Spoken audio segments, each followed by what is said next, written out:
Hello friends, my name is Deepak Kushwaha. मैं आपको 12th का केमिस्ट्री का पार्ट लेकर आया हूँ।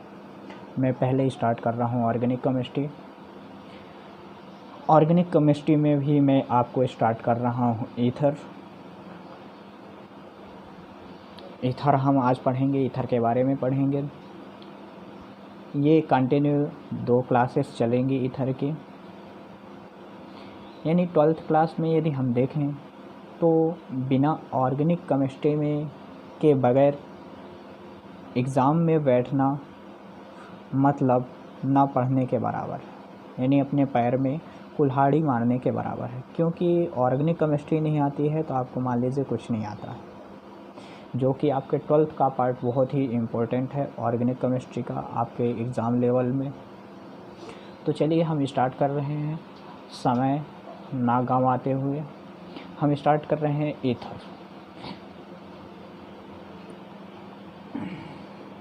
ईथर।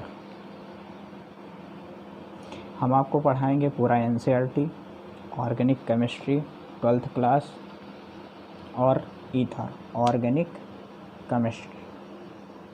हम पढ़ेंगे ईथर के बारे में।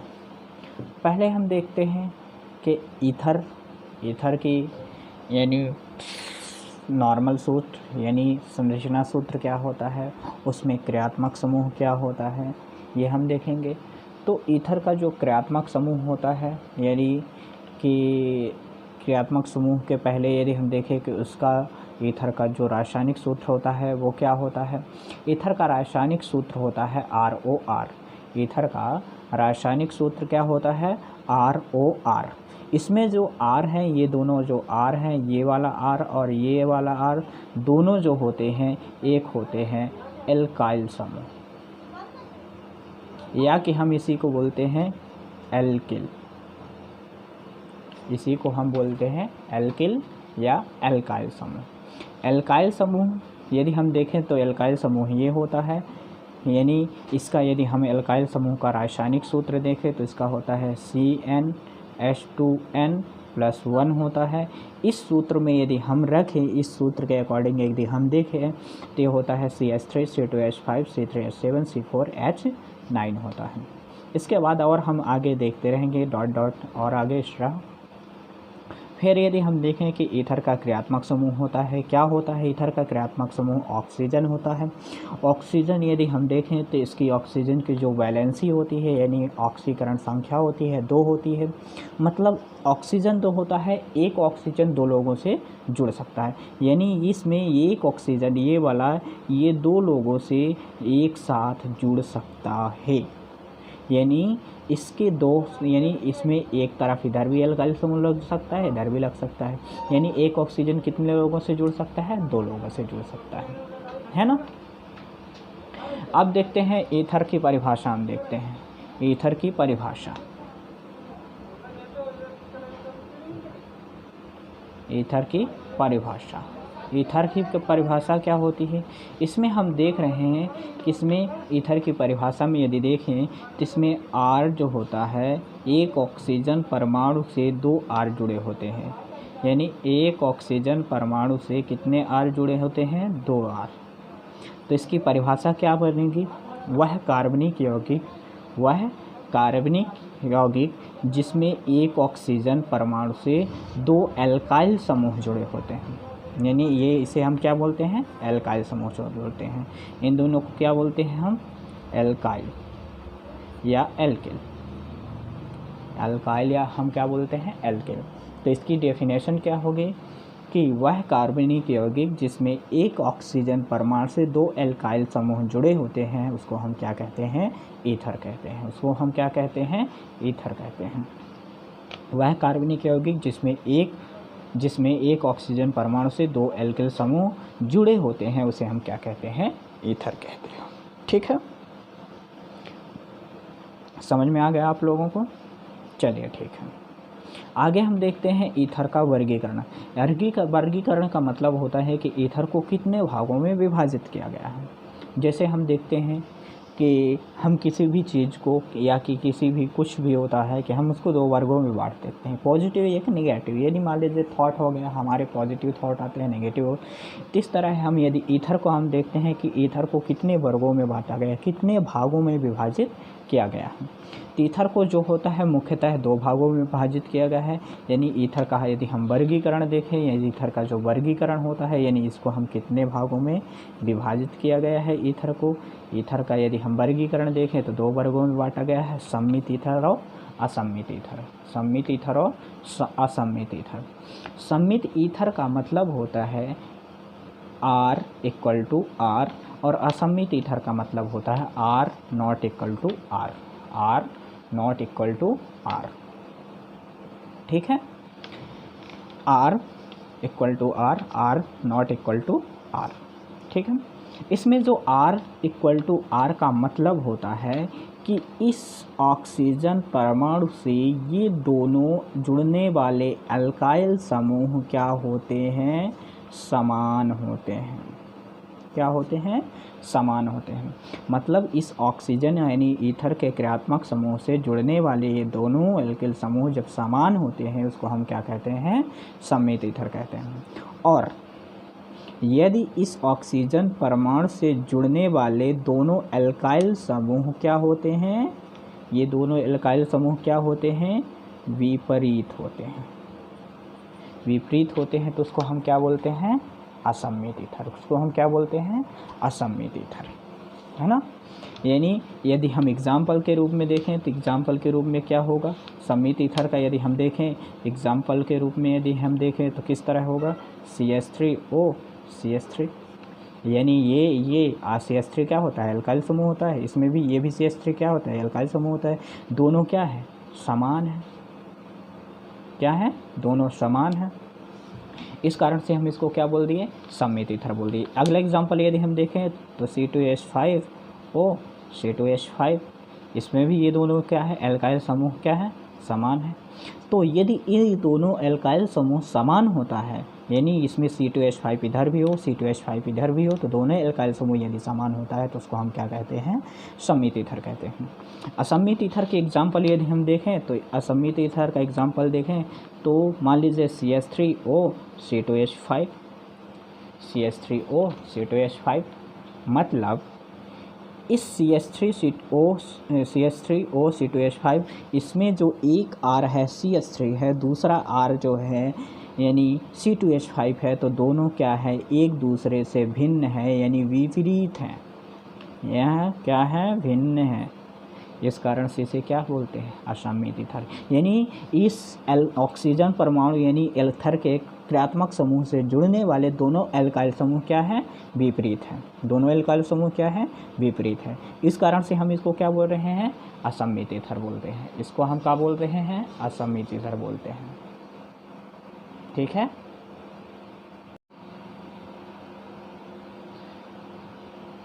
अगला हम देख रहे हैं सम्मित ईथर और असम्मित ईथर की परिभाषा। सम्मित ईथर और असम्मित ईथर की परिभाषा हम देख रहे हैं। सम्मित ईथर क्या होता है, असम्मित ईथर क्या होता है, इन दोनों के हम क्या देख रहे हैं, परिभाषाएं देख रहे हैं। चलिए हम देखते हैं सम्मित ईथर क्या होता है। सम्मित ईथर, अब इसमें हम देख रहे हैं, सम्मित ईथर हम देख रहे हैं कि क्या होता है कि एक एल्काइल समूह एक ऑक्सीजन परमाणु से जुड़ने वाले दोनों एल्किल समूह क्या होते हैं, समान होते हैं। दोनों एल्किल समूह क्या होते हैं, समान होते हैं। यानी यदि हम सम्मित ईथर की परिभाषा यदि हम डिफाइन करेंगे, बताएंगे, परिभाषित करेंगे तो उसको हम किस प्रकार जोड़ेंगे, बताएंगे कि वह ईथर जिसमें एक ऑक्सीजन परमाणु से जुड़ने वाले दोनों एल्किल समूह समान होते हैं, उसे हम कहते हैं सम्मित ईथर। वह ईथर जिसमें एक ऑक्सीजन परमाणु से जुड़ने वाले दोनों एल्काइल समूह क्या होते हैं, समान होते हैं, उसको हम क्या कहते हैं, सम्मित ईथर कहते हैं। असम्मित ईथर किसे कहते हैं, वह ईथर जिसमें एक ऑक्सीजन यानी परमाणु से जुड़ने वाला जो क्रियात्मक समूह यानी एल्काइल समूह होता है, यानी ऑक्सीजन परमाणु यानी क्रियात्मक समूह से जुड़ने वाला दोनों एल्काइल समूह क्या होते हैं, डिफरेंट होते हैं, यानी भिन्न भिन्न होते हैं, उसको हम क्या कहते हैं, असममित ईथर। यानी देख रहे हैं इसमें CH3 C2H5 है, दोनों एल्काइल समूह क्या है, विभिन्न है, भिन्न है, दोनों में डिफरेंस है, इस कारण से हम इसको क्या बोलते हैं, असममित ईथर बोलते हैं। ठीक है, सममित ईथर और सममित ईथर की परिभाषा समझ में आ गई आप लोगों को। चलिए देखते हैं आगे की ओर हम बढ़ते हैं। ये होती है सममित ईथर, वह ईथर जिसमें एक ऑक्सीजन परमाणु से दो समान एल्किल समूह, वह ईथर जिसमें एक ऑक्सीजन परमाणु से दो समान एल्किल समूह जुड़े होते हैं, उन्हें हम क्या कहते हैं, सममित ईथर कहा जाता है। जिसे हम क्या कहते हैं, सममित ईथर कहा जाता है। यानी वह ईथर जिसमें एक ऑक्सीजन परमाणु से दो समान एल्किल समूह, यानी वह ईथर जिसमें एक ऑक्सीजन परमाणु से दो समान, ये दोनों समान हैं, दो समान एल्किल समूह जुड़े होते हैं, उन्हें हम क्या कहते हैं, सममित ईथर कहते हैं। ठीक है, फिर आगे की ओर हम बढ़ते हैं तो असममित ईथर देखते हैं कि असममित ईथर क्या होता है। असममित ईथर क्या होता है,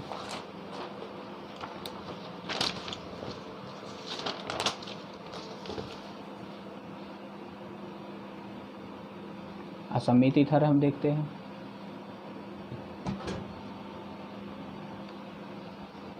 ठीक है, असममित ईथर वह ईथर जिसमें एक ऑक्सीजन परमाणु से, वह ईथर जिसमें एक ऑक्सीजन परमाणु से दो असमान एल्किल समूह जुड़े होते हैं, उन्हें क्या कहते हैं, असममित ईथर कहा जाता है। उसे हम क्या कहते हैं, असममित ईथर कहा जाता है।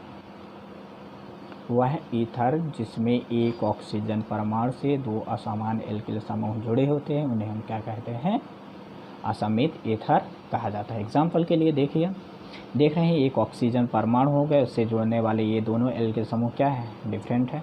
इसमें देख रहे हैं C3H7O C4H9 दोनों में क्या है, एल्किल समूह डिफरेंट है। इसमें देख लीजिए C4H9O C5H11, इसमें भी दोनों एल्किल समूह क्या है, समान है, डिफरेंट है। इस कारण से हम इसको क्या बोलते हैं, असममित ईथर बोलते हैं। इसके बाद ईथर के वर्गीकरण के बाद आता है ईथर का नामकरण। ईथर के वर्गीकरण के बाद क्या आता है, ईथर का नामकरण। ईथर का जो नामकरण होता है तो उसको जो नामकरण होता है दो तरह से होता है, यानी ईथर का जो नामकरण किया जाता है दो तरह से किया जाता है। एक किया जाता है साधारण, ईथर का जो नामकरण किया जाता है कितने प्रकार का किया जाता है, दो तरह से किया जाता है। एक साधारण नामकरण और दूसरा होता है IUPAC नामकरण। एक किया जाता है ईथर का जो साधारण नामकरण है, यानी ईथर का जो नामकरण है दो तरह से किया जाता है, एक साधारण नामकरण, एक किया जाता है IUPAC नामकरण। जो साधारण नामकरण होता है, नाम होता है, उसको सिर्फ हम नॉर्मल लैंग्वेज में जिस तरह हमारा घर का नाम होता है, कुछ भी चंदू पप्पू नंदू, कुछ भी जिस नाम से आपको घर में जाना जाता है वो आपका नाम होता है साधारण नाम। IUPAC नामकरण वो होता है जो इंटरनेशनल, मतलब आपको आपके स्कूल के नाम से ही पूरे स्थानों में या कि कहीं भी आपको उसी नाम से जाना जाएगा। मतलब आपका जो स्कूल का नाम होता है वो क्या होता है, IUPAC नाम होता है। साधारण नाम जो आपका घर में लिया जाता है वो क्या होता है, साधारण नाम होता है। ठीक है, इसमें जो होता है साधारण नामकरण में जो होता है, साधारण नामकरण किस प्रकार से किया जाता है, यानी साधारण नामकरण इसमें दो ईथर हैं, सममित ईथर हैं, असममित ईथर का। सममित ईथर का किस प्रकार किया जाएगा, असममित ईथर का नामकरण किस प्रकार किया जाएगा। तो पहले हम देखें सममित ईथर, सममित ईथर और असममित ईथर, सममित ईथर और असममित ईथर।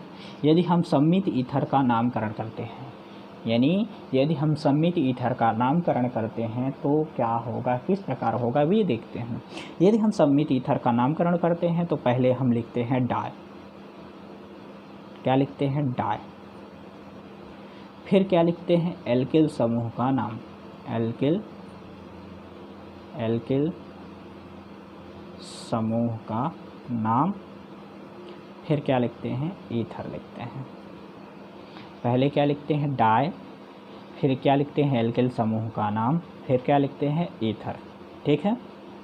यदि हम असमित ईथर का नामकरण लिखते हैं तो किस प्रकार करते हैं, इसमें पहले लिखा जाता है छोटा आर का नाम, छोटा आर, फिर बड़ा आर, फिर ईथर। छोटा आर, फिर बड़ा आर, फिर क्या लिखा जाता है, ईथर लिखा जाता है। पहले हम देखते हैं एग्जाम्पल के तौर पर, यदि हम देखें तो सममित ईथर का हम देखते हैं एग्जाम्पल के लिए। मान लीजिए हमें करना है CH3O CH3 का नामकरण करना है, CH3O CH3 का यदि हमें नामकरण करना है, कैसा नामकरण करना है, साधारण नामकरण करना है। ठीक है ना। तो हमने पहले लिखा है डाई, फिर एल्किल समूह का नाम, फिर ईथर लिखना है। डाई का मतलब क्या होता है, दो।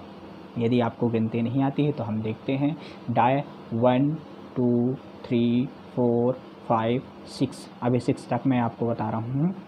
एक को बोलते हैं मोनो, एक को बोलते हैं मोनो, दो को बोलते हैं डाई, तीन को बोलते हैं ट्राई, चार को बोलते हैं टेट्रा, पाँच को बोलते हैं पेंटा, छः को बोलते हैं हेक्सा, सात को बोलते हैं हेप्टा, आठ को बोलते हैं ऑक्टा, 9 को बोलते हैं नोना और 10 को बोलते हैं डेका। ठीक है। तो हमें अभी मैक्सिमम जो पढ़ने को आता है तो 6 तक, मान लीजिए बाई चांस आता है ना। तो हमें पहले देखना है डाई। डाई का मतलब दो, दो का मतलब होता है कि इसमें जो सममित ईथर है, दोनों जो एल्किल समूह हैं, यानी जो दोनों आर हैं वो क्या है, समान है। जब दोनों समान है तो दोनों क्या है, एक जैसे है, इस कारण से हमने किया लिया डाई। फिर आपको ये देखना है कि क्या है, CH3 को क्या बोलते हैं, मिथाइल बोलते हैं, dimethyl ether, dimethyl ether. फिर अगला यदि हम देखें डाई मेथिल ईथर, यदि मान लीजिए हम C2H5O C2H5 दोनों क्या है, एक समान है, तो इसमें हम क्या लिखेंगे, डाई एथिल ईथर। आज मान लीजिए अगला उदाहरण देखते हैं C3H7O C3H7, ये क्या होगा, डाई प्रोपिल ईथर। ठीक, इस तरह हम क्या करेंगे, सममित ईथर का नामकरण करेंगे।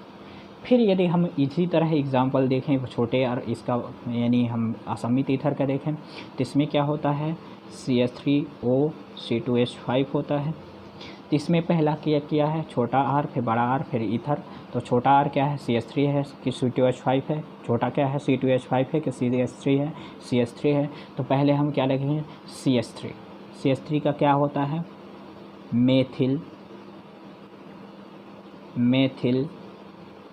फिर C2H5 को क्या, C2H5 को क्या बोलते हैं, ethyl ether, methyl ethyl ether. ठीक है। इसी तरह हम अगला देखते हैं C3H7O C4H9, इसमें छोटा कौन सा है, C4 है कि CH3 है, CH3 है। तो CH3 को बोलते हैं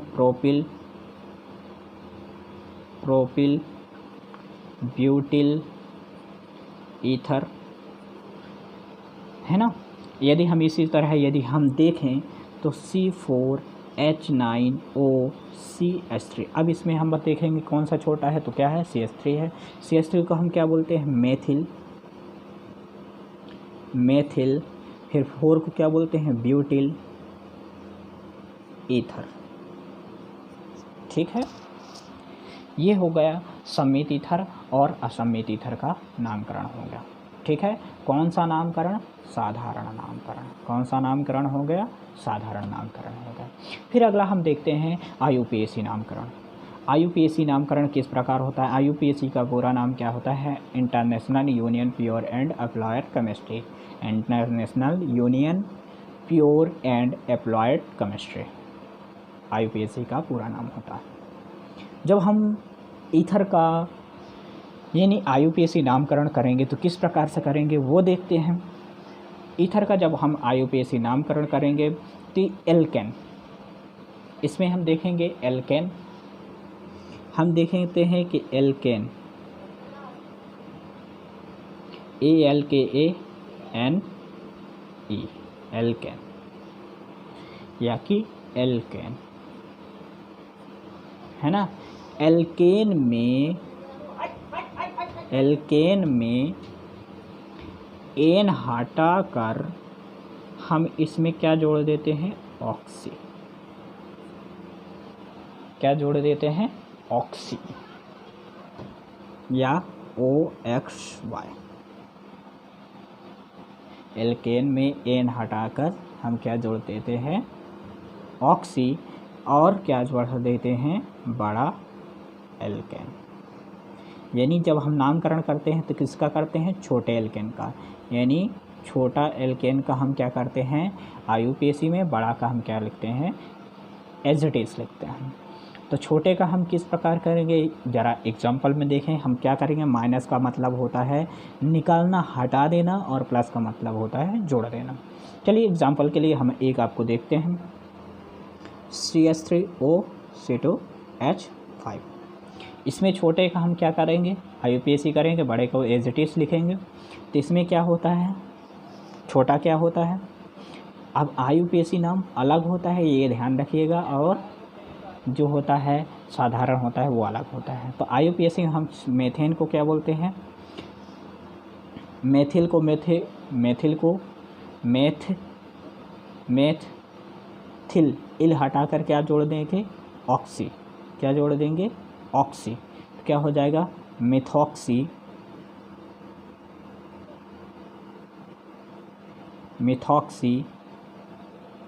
मिथॉक्सी, फिर ये क्या होगा, मेथेन, एथेन, मिथॉक्सी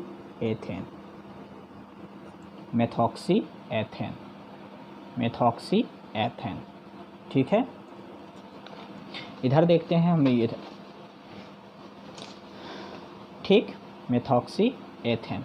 फिर अगला देखते हैं C2H5O, C4H9, ठीक है। इसमें यदि हम देखें तो C2H5 का करेंगे तो क्या होगा, एथिल होता है, एथॉक्सी ब्यूटेन, एथॉक्सी ब्यूटेन। यानी जब हम IUPAC नामकरण करेंगे तो इसमें एन हटाकर ऑक्सी जोड़ देंगे, ठीक है। ये होता है मिथॉक्सी एथेन, एथॉक्सी ब्यूटेन। अगला हम देखते हैं C5H11O, C6H13। इसमें किसका करेंगे, 5 का, तो इसमें क्या होगा, पेंटॉक्सी मेथेन। 6 को क्या बोलते हैं, हेक्सेन, पेंटॉक्सी हेक्सेन, ठीक है। चलिए हम देखते हैं, यदि आपको लिखना है तो इस तरह लिख सकते हैं। साधारण नामकरण समित ईथर का क्या होता है, डाई प्लस एल्किल समूह का नाम प्लस ईथर होता है। ये देख लीजिए, डाई मेथिल ईथर, यानी दोनों क्या है, मेथाइल समूह क्या है, समान है। ये देखिए C2H5 है, C2H5O, C2H5 die ethyl ether. फिर इधर हम देखते हैं C3H7O, C3H7 die propyl ether. फिर C4H9O, C4H9 die butane ether, ठीक है। अगला ये देखें, डाई पेंटिल ईथर, पेंटिल हो गया आएगा, ठीक। अगला असमित ईथर, छोटा आर प्लस बड़ा आर प्लस ईथर, यानी छोटा आर का मतलब क्या होता है, एल्किल समूह। इसमें देख लीजिए, methyl ethyl ether, ethyl propyl ether. फिर इसमें देख लीजिए ब्यूटिल पेंटिल ईथर। फिर इसमें देख लीजिए प्रोपिल पेंटिल ईथर। ये हो गया, क्या हो गया, पूरा क्या हो गया, साधारण नामकरण। फिर अगला देखते हैं हम IUPAC नामकरण। अगला हम देखते हैं IUPAC नामकरण। IUPAC नामकरण में क्या होता है, international union pure and employed chemistry, ठीक है। इसमें जो होता है छोटा एल्केन का हम जो करते हैं नामकरण करते हैं और बड़ा को एज इट इज लिखते हैं। छोटा एल्केन क्या है, एल्केन में एन हटा के ऑक्सी जोड़ देते हैं तो एल्कॉक्सी प्लस बड़ा एल्केन, है ना। तो ये क्या हो गया, एथॉक्सी प्रोपेन, क्योंकि C2H5O C3H7 है तो इसमें छोटा का कर रहे हैं तो छोटा क्या है C2H5 है, तो इसमें एथॉक्सी प्रोपेन। इसमें यदि हम देखें तो क्या है, मेथॉक्सी ब्यूटेन, हिप्रोपॉक्सी पेंटेन। फिर एक चीज़ और यहाँ पे हम देख रहे हैं कि जो यानी जो एल्काइल समूह है तो दोनों तरफ का क्या है डिफरेंट हो सकता है। तो इसमें हम देख रहे हैं कि 2-मिथॉक्सी-ब्यूटेन इस कारण से है क्योंकि यहाँ पे जो ऑक्सीजन है 2 नंबर पे यदि जुड़ा हुआ है 1-2 नंबर कार्बन पे, तो इस कारण से 2-मिथॉक्सी है ना, 2-मिथॉक्सी-ब्यूटेन, मेथेन एथेन प्रोपेन ब्यूटेन। इधर में देखें 3-मिथॉक्सी-पेंटेन 3 नंबर पे है तो 3 नंबर मिथॉक्सी-पेंटेन। फिर इधर देखें फिनॉल है, इसको हम बोलते हैं C6H5 को हम क्या बोलते हैं, फिनॉल बोलते हैं, है ना। यह C6H6 को हम बोलते हैं बेंजीन रिंग बोलते हैं, C6H5 को फिनॉल बोलते हैं। तो 1-फिनॉक्सी-ब्यूटेन क्योंकि 1 नंबर पे क्या है फिनॉल जुड़ा है और ब्यूटेन, ठीक। ये आपका हुआ IUPAC नामकरण किसका, ईथर का, ठीक है। इसमें आपको ये समझ, यदि आपने नहीं पढ़ा होगा तो एक चीज़ और आप देख लीजिए, आपने इसमें ये नहीं देखा होगा मेथिल एथिल प्रोपिल। तो इसमें अभी मैंने आपको बताया था कि जो आपका एल्काइल समूह होता है, एल्काइल समूह का नॉर्मल फार्मूला क्या होता है ये देख लीजिए, यानी एल्किल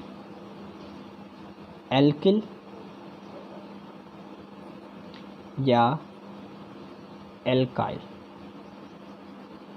एल्काइल का जो रासायनिक सूत्र होता है, रासायनिक सूत्र जो होता है वो होता है CnH2n+1 होता है, ठीक है। जब हम इसका एल्काइल समूह का हम IUPAC नामकरण करते हैं तो इसमें से हम क्या होता है, ये एल्काइल जो होता है तो एल्केन का व्युत्पन्न होता है, एल्केन का क्या होता है व्युत्पन्न होता है, यानी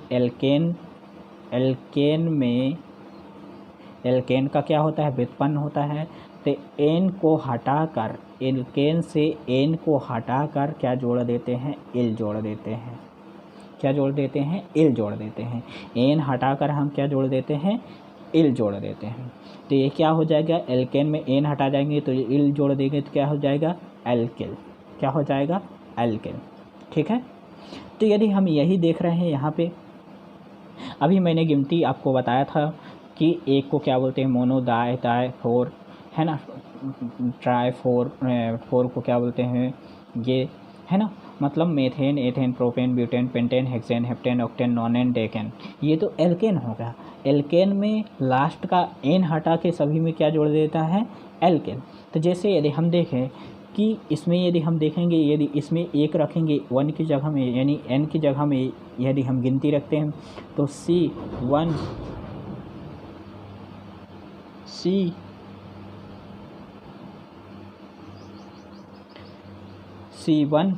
2 × 1 + 1 तो क्या हो जाएगा, ये देख लीजिए CH3 हो जाएगा।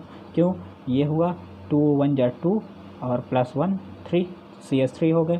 फिर अगला देखेंगे तो C2H5 हो जाएगा, C3H7 हो जाएगा, C4H क्या हो जाएगा 9, C5H क्या हो जाएगा 11, C6H क्या हो जाएगा 13, C7H क्या हो जाएगा 7H क्या हो जाएगा 15, C8H क्या हो जाएगा 17, C9H क्या हो जाएगा 19 और C10H क्या हो जाएगा 21। तो यहाँ पे हम देख रहे हैं कि यदि हम इसमें एक को क्या बोलते हैं मेथ एथ प्रोप ब्यूट पेंट, यानी एक को मेथ, 2 को एथ, 3 को मेथ एथ प्रोप 4 को ब्यूट, 5 को पेंट, 6 को हेक्स, 7 को हेप्ट, 8 को ऑक्ट, 9 को नॉन, 10 को डेक। तो मेथ प्लस इल क्या हो जाएगा? मेथिल। इसी प्रकार एथ प्लस इल एथिल, फिर 3 को प्रोप प्लस इल प्रोपिल, 4 को ब्यूट प्लस इल ब्यूटिल, 5 को पेंट प्लस इल पेंटिल, 6 को हेक्स प्लस इल बराबर हेक्सिल, 7 को हेप्ट प्लस इल बराबर हेक्सिल, 8 को ऑक्ट प्लस इल बराबर ऑक्टिल, 9 को नॉन प्लस इल बराबर नॉनिल, 10 को डेक प्लस इल बराबर डेकिल, है ना। तो ये क्या हो गया? आपका एल्किल समूह हो गया, यानी methyl, ethyl, propyl, butyl, pentyl, hexyl, heptyl, octyl, nonyl, decyl. इस प्रकार से ये क्या होता है? एल्काइल समूह होता है, एल्किल समूह होता है ना। अगला ईथर की बनाने की विधियां होंगी जो हम नेक्स्ट क्लास में आपको बताएंगे, है ना। आज के लिए इतना ही काफ़ी है। ठीक है, थैंक यू, धन्यवाद, जय हिंद।